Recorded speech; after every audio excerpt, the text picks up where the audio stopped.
It's very important that we understand that these problems that are being pronounced nationally are affecting us locally, right? So we've got to make sure that we transmit the message that we've got to deal with this. Watch this now. When you talk about DEI being under attack, diversity, equity, and inclusion, the attack on DEI means that the agenda is exclusion, and it's excluding us from wealth. Think about this. Blacks in 2021 only own 4% of American wealth. 4%. At 4%, they're saying you have too much.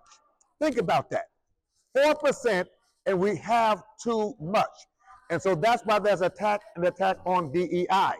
Brothers and sisters, we've got to understand what the power structure has concluded. That we are only acceptable when we are poor, when we are impoverished, we have no wealth and have no self-determination. That means our agenda has to be empower those who empower us and disempower those who do not. Empower those who empower us and disempower those who do not. Secondly, we've got to be about raising up a new generation of freedom fighters who are competent and committed to moving the agenda of freedom forward and doing it collaboratively.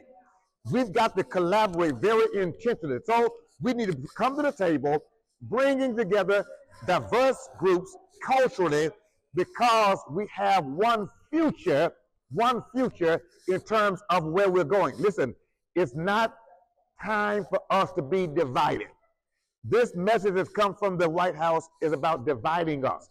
Project 2025 is about dividing us. We must unite around the principles and the goals of common freedom for all, and that's very, very important. And then finally, I want to make this very, very clear. When you think about this politically,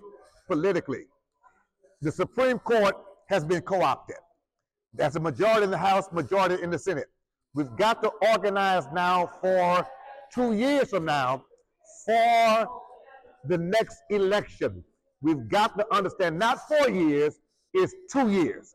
It's 2 years. The midterm elections 2 years from now are critical.